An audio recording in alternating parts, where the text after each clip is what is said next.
দেখা যায় নদীর জলের ভেতরে লুকিয়েছিল ওই নরখাদক আদিবাসীটা। মানুষটাকে ধরে আদিবাসীগুলো নিজেদের আস্তানায় নিয়ে আসে এবং মানুষটার গায়ের থেকে কিছুটা মাংস কেটে ওই মানুষটাকে ওই ভয়ঙ্কর জঙ্গলের মধ্যে ছেড়ে দেয় জ্যান্ত। কেন? Hello and welcome to HD story. এই জঙ্গলে যে মানুষেরা ভুল করে ঢুকে পড়ত সেই মানুষগুলোকে ফাঁদে ফেলে এভাবেই শরীর থেকে কিছুটা মাংস কেটে নিয়ে একটা বিশেষ কারণে তাকে জ্যান্ত ছেড়ে দিত। এই জঙ্গলে ভুল করেও যদি কেউ ঢুকে পড়ে তো বাইরে জীবিত অবস্থায় বেরোনো অসম্ভব ছিল। এই নরখাদক আদিবাসীরা এত মানুষ ধরে কাটে জঙ্গলের একটা জায়গায় যে ওখানে ওই পুকুরের জলটার রং সবসময় লাল থাকে। শরীর শিউরে উঠবে এমন একটা মুভি। অনেক দৃশ্য আছে যেগুলো অমানসিক। তো 18 বছরের নিচে কেউ যদি থেকে থাকো তো ভিডিও বন্ধ করতে পারো। একটা সেরা survival thriller movie HD story presents river of blood. Movie শুরু হয়, দেখা যায় দক্ষিণ পূর্ব এশিয়ার এক ভয়ানক জঙ্গল। সেই জঙ্গলে গাছ কাটার জন্য কিছু মানুষ এসেছে। এদের মধ্যে এই লোকটি গাছ কাটার গাড়ির ভেতরে বসেছিল। হঠাৎ তার মনে হলো কেউ যেন জঙ্গলের মধ্য থেকে একদিক থেকে আরেক দিকে ছুটে গেল। এরপরই তাদের দলের আরেকজন যখন জঙ্গলের ভেতরের দিকে দাঁড়িয়েছিল, কেউ তাকে কোনো একটা ধারালো অস্ত্র দিয়ে কোপ মেরে সেখান থেকে জঙ্গলের ভেতরে টেনে নেয়। গাড়িতে বসে থাকা লোকটা কি হয়েছে সেটা দেখতে যায় এবং সেখানে গিয়ে দেখতে পায় ওই লোকটার রক্ত মাখা হেলমেট, আর তার সাথেই সে পায় ওই লোকটার একটা কাটা আঙুল। এই ভয়ঙ্কর দৃশ্য দেখে প্রচন্ড ভয় পেয়ে যায় সে।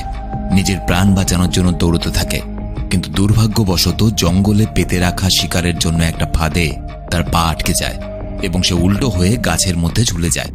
একটু পরেই সে জঙ্গলে বসবাসকারী ভয়ঙ্কর আদিবাসীদের মধ্যে একজন, যার মুখে এবং গায়ে রক্ত মাখা। দেখলে বোঝাই যায় যেন কোনো সাক্ষাৎ নরখাদক। সেই আদিবাসীটা এই লোকটাকে মেরে ফেলে। দৃশ্য পাল্টায়। দুটো ইয়ং কাপল, এর নাম হলো রিচি আর এর নাম জ্যাসমিন, এবং এর নাম হলো এজে এবং এনার নাম হলো মায়া, যারা কলেজের সময় থেকে বন্ধু এবং এই জঙ্গলেরই একটা রিসর্টে এসেছে ছুটি কাটাতে। খাবার খাবার সময় গল্প করতে করতে তারা পরদিন কায়াকে করে নদী দিয়ে জঙ্গল ঘোরার সিদ্ধান্ত নেয়। কায়াক কি? কায়াক হলো এক ধরনের বিশেষ নৌকা। সাধারণত এই নৌকাগুলো সরু এবং লম্বা হয়। তারা এই জঙ্গলটাকে এক্সপ্লোর করার জন্য একজন গাইডকেও হায়ার করে। এই গাইড, যার নাম হলো নিক তাদেরকে লাইফ জ্যাকেট এবং কায়াক কিভাবে চালাতে হবে সেটার একটা ছোট্ট ট্রেনিং দিয়ে যাত্রা শুরু করে। কারণ এই ভয়ঙ্কর জঙ্গলে কখন কি হয় কেউ জানে না। এবং একই সাথে ঠিক করে তারা যে আজকে আর তারা ফিরে আসছে না, অর্থাৎ রাতটা ওই ভয়ঙ্কর জঙ্গলের মধ্যেই তারা কাটাবে। নদী দিয়ে যেতে যেতে নিক সেই নদী এবং জঙ্গলের ব্যাপারে বলতে শুরু করে। এজন্য এক ভয়ঙ্কর প্রাকৃতিক সৌন্দর্যের মধ্য দিয়ে তারা যাচ্ছিল। নদী দিয়ে যেতে যেতে নিক তাদের সেই নদী এবং এই জঙ্গলের ব্যাপারে কাহিনী বলতে শুরু করে। এবং এই কাহিনীর মাঝে সে জানায় যে তার বাবা এবং ঠাকুরদা নাকি দুজনেই গাইডের কাজ করত। তার ঠাকুরদা একবার এই জঙ্গলের আদিবাসীদের পাল্লায় পড়ে এবং তারপর থেকে তার ঠাকুরদাকে আর কোথাও খুঁজে পাওয়া যায়নি। ধরে নেওয়া হয় তার ঠাকুরদা মারা গেছে। ছেলে দুটো এটা শুনে বিশ্বাস না করলেও মেয়ে দুটো কিন্তু ভয় পেয়ে যায়। মায়া ভয়ে ভয়ে জিজ্ঞেস করে, শুনেছি জঙ্গলে নরখাদকেরা আছে, তারা কি এখনো থাকে এই জঙ্গলে? নিক বলে, এই জঙ্গলটা ওদের, তাই এখানে ওরাই থাকে, কিন্তু ঘাবড়ানোর কিছু নেই, আমরা ওদের আস্তানার দিকে যাব না। ওদিকে দেখা যায় দুজন বাইকার, অর্থাৎ বাইক নিয়ে তারা যাচ্ছিল, একটা ছেলে এবং একটা মেয়ে। তারা ওই জঙ্গলে এসেছিল ঘুরতে, অ্যাডভেঞ্চার করতে। ছেলেটার নাম ড্যানি। তারা জঙ্গলের মাঝখানে এক জায়গায় একটা সাইনবোর্ড দেখে, লেখা ছিল ডু নট এন্টার, প্রবেশ নিষেধ। সেটার মজা উড়িয়ে তারা জঙ্গলের ওই অংশেই ঢুকে পড়ে যেখানে যাওয়া মানে মৃত্যুর মুখে যাওয়া। জঙ্গল দিয়ে যাওয়ার সময় হঠাৎ ড্যানির গলায় কেউ একজন কোপ দিয়ে তাকে মেরে ফেলে এবং তারা দুজনই সেই বাইক থেকে পড়ে যায়। মেয়েটি ড্যানির বাইকের দিকে এগিয়ে তাকে দেখতে গেলে দেখা যায় রক্তের পুকুরের মধ্যে পড়ে থাকা তার দেহ, আর কিছুটা দূরে তার কাটা মাথা পড়ে আছে। মেয়েরা প্রচন্ড চিৎকার করে ওঠে এবং সেখান থেকে দৌড়তে দৌড়তে একটা গুহায় গিয়ে ঢোকে। কিন্তু সে তো আর জানতো না এই গুহাটা ওই নরখাদক আদিবাসীদেরই একটা ডেরা। সেখানে এক কোনায় বসে সে নিজেকে ফোনে রেকর্ড করতে থাকে যে তাদের সাথে কি হয়েছে না হয়েছে। তখনই এক আদিবাসী আসে এবং এই মেয়েটাকেও মেরে ফেলে। এদিকে রিচি এবং বাকিরা এতক্ষণে জঙ্গলে রাত কাটানোর ব্যবস্থা করেছে। রাতে যখন মায়া নিকের সাথে কথা বলছিল তখন নিক তাকে জঙ্গল কাটতে এসে আদিবাসীদের কবলে পড়ে যাওয়া দুটো লোকের গল্পও বলে এবং একই সাথে জানায় যে এই জঙ্গলের আদিবাসীরা নাকি তাদের শিকারকে সাথে সাথে মেরেও ফেলতে পারে, আবার কখনো কখনো এখানকার নরখাদক আদিবাসীরা সেই শিকারকে কিছুটা কেটে তাদেরকে বাঁচিয়ে রাখে। এবার এখানে প্রশ্ন হলো, কেন কোনো শিকারকে কিছুটা কেটে তাকে বাঁচিয়ে রাখে?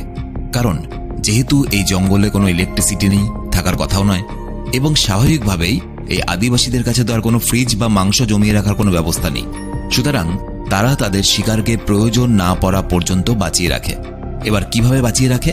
ধরে নাও কোনো একটা মানুষকে তারা শিকার করলো, করে তার গোড়ালির ওপর অংশটা কেটে দেওয়া হয়, যাতে সে পালানোর চেষ্টা করতে না পারে, এবং যদি পালাতেও যায় খুব সহজেই ভয়ঙ্কর জঙ্গলের মধ্যে তাকে ধরে ফেলা যায়। এবং এরপর ওই মানুষটাকে জঙ্গলের মধ্যে ছেড়ে দেওয়া হয়, এবং এই আদিবাসীদের বাচ্চারা তাকে তাড়া করে। পরিষ্কার ভাষায় বলতে গেলে একটা মানুষকে ধরে তার কিছু অঙ্গ প্রত্যঙ্গ কেটে সেই মানুষটাকে তারা জঙ্গলে ছেড়ে দিয়ে সেই মানুষটার সঙ্গে খেলা খেলে, এক মৃত্যুর খেলা। এবং যখন যখন দরকার সেই মানুষটার দেহ থেকে তারা মাংস কেটে নেয়।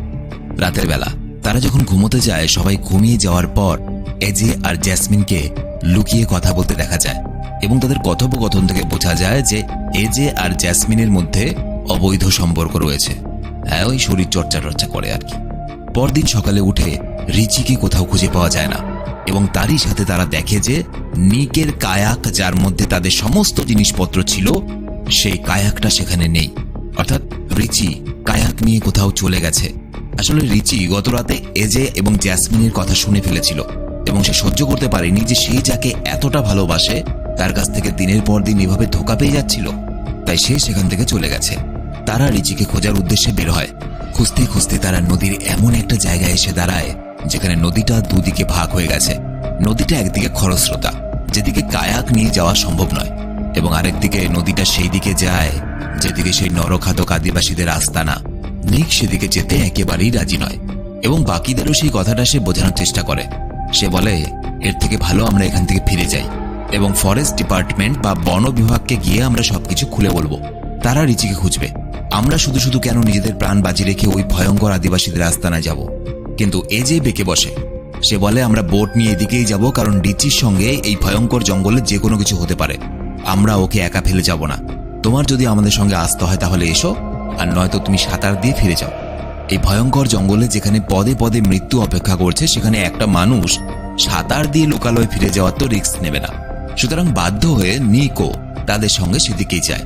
কিছু দূর গিয়ে তারা রিচির কায়াকটাকে জঙ্গলের ধারে দেখতে পায়, এবং রিচিকে খোঁজার জন্য জঙ্গলের ভেতরে প্রবেশ করে। কিন্তু নিক তাদের সঙ্গে যেতে চায় না। সে বলে, যদি তোমরা 1 ঘন্টার মধ্যে ফিরে না আসো তাহলে আমি কায়াকটা নিয়ে চলে যাব। তারা রিচিকে খুঁজতে জঙ্গলের মধ্য দিয়ে একটা গুহায় পৌঁছায়। এদিকে কায়াকের মধ্যে নিক যখন অপেক্ষা করছিল, হঠাৎ জঙ্গলে কিছু একটা নড়তে দেখে হাতে একটা ছুরি নিয়ে জঙ্গলের ভেতরে যায়, এবং সেখানে গিয়ে সে অবাক হয়ে যায়, কারণ সেখানে মৃত মানুষদের পোশাক পরানো একটা পুতুল আর কিছু জিনিসপত্র ঝুলছিল। আর সেখানেই তাদের জন্য অপেক্ষা করছিল নরখাদক আদিবাসীরা। চোখের সামনে হঠাৎ করে তাদেরকে দেখতে পেয়ে সে খুব ভালো করে বুঝে যায় যে তার সাথে কি হতে চলেছে। সে প্রাণ ভয়ে দৌড়তে থাকে, এবং দৌড়তে দৌড়তে কায়াকে ফিরে সেই কায়াকটা নিয়ে পালিয়ে যাওয়ার চেষ্টা করে। কিন্তু হঠাৎ সেই নদীর জল থেকে একজন উঠে আসে এবং তার গলা কেটে তাকে মেরে ফেলে। তার রক্তে সেখানকার জল লাল হয়ে ওঠে। এদিকে দেখা যায় এজে, মায়া এবং জ্যাসমিন একটা গুহার ভেতরে ঢুকেছে। সেই গুহার ভেতরে চারদিকটা তন্ন তন্ন করে তারা খুঁজে দেখছিল। হঠাৎ রিচি তাদের সবার সামনে এসে সবাইকে চমকে দেয়, কারণ রিচি সেখানেই ছিল। এবং তারপর তারা 4 জন আবার কায়াকে ফিরে আসে, এবং সেখানে ফিরে তারা নিক এবং তার কায়াকটা দেখতে না পেয়ে মনে করে সে হয়তো তাদেরকে ছেড়ে চলে গেছে। কিন্তু তখনই মাটিতে পড়ে থাকা নিকের ছুরিটা তারা পায়, এবং এটা দেখে তাদের একটু সন্দেহ হয়। তারা পরিষ্কার বুঝতে না পারলেও কিছুটা তো বুঝতে পারে যে নিকের সাথে কিছু তো একটা হয়েছে। এরপর তারাও নিজেদের কায়াক নিয়ে ফেরার পথে নিকের কায়াকটা দেখতে পায়, আর এ যে দেখে যে সেই কায়াকের মধ্যে রক্ত লেগে রয়েছে, তাজা রক্ত। এবার তারা নিককে খোঁজার সিদ্ধান্ত নেয়, এবং নিককে খুঁজতে তারা জঙ্গলের আরেকটু ভেতরে গেলে দেখে একটা পাত্রে গরম জল ফুটছে। আর সেই পাত্রের ভেতরে যেটা ছিল সেটা দেখে তাদের পায়ের নিচের মাটি সরে যায়, কারণ সেই জলে সেদ্ধ হচ্ছিল নিকের কাটা মাথা। তারা প্রচন্ড আতঙ্কিত এবং ভয় পেয়ে নিজেদের কায়াক নিয়ে সেখান থেকে পালানোর চেষ্টা করে, কিন্তু আদিবাসী দলের লোকেরা অলরেডি সেই জলের মধ্যে লুকিয়ে তাদের জন্য অপেক্ষা করছিল। কিছু দূর পালানোর পর নদীর ওপরে একটা গাছ পড়ে থাকতে দেখে তারা কায়াক থেকে নেমে সেই কায়াকটাকে গাছের নিচ দিক দিয়ে পার করায়, আর এই সুযোগে জলে লুকিয়ে থাকা আদিবাসীটা তাদের ওপর হামলা করে দেয়। তার সাথে লড়াই করতে গিয়ে রিচি আর এজে দুজনেই আহত হয়, এবং তার মাথায় পাথর দিয়ে মেরে আর বুকে ছুরি ঢুকিয়ে তাকে তারা মেরে ফেলে। এদিকে বিপদের মধ্যে আরেক বিপদ, ওই কায়াকগুলো এতক্ষণে জলে ভেসে চলে গেছে। সুতরাং তাদেরকে জঙ্গলের ভেতর দিক দিয়ে যাওয়া ছাড়া আর কোনো উপায় নেই, কারণ এই জঙ্গলের নদীও ভয়ানক বিপজ্জনক। এক তো এখানে কোথায় কি আছে কেউ জানে না, দ্বিতীয়ত আদিবাসীরা লুকিয়ে থাকতে পারে, তৃতীয়ত জঙ্গলের নদীতে কখন স্রোত আসবে, কোন জায়গা কতটা গভীর এটা তাদের জানা নেই, জানা থাকার কথাও নয়। সুতরাং তাদেরকে জঙ্গলের মধ্য দিয়ে পালাতে হবে। জঙ্গলে হাঁটতে হাঁটতে রাত হয়ে যায়। তারা এক জায়গায় দাঁড়িয়ে বিশ্রাম নেওয়ার সিদ্ধান্ত নেয় এবং তারা ঠিক করে যে এক একবার এক একজন লোক জেগে জেগে পাহারা দেবে। এভাবেই যখন তারা পাহারা দিচ্ছিল, এজের পাহারা দেওয়ার পালা আসে।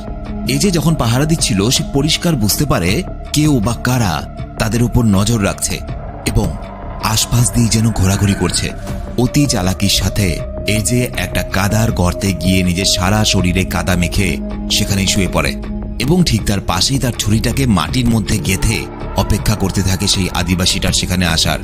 একটা আদিবাসী তাকে সেখানে খুঁজতে এসেছে এবং পরিস্থিতির সুযোগ নিয়ে সেই আদিবাসীটার উপরে হামলা করে দেয় সে।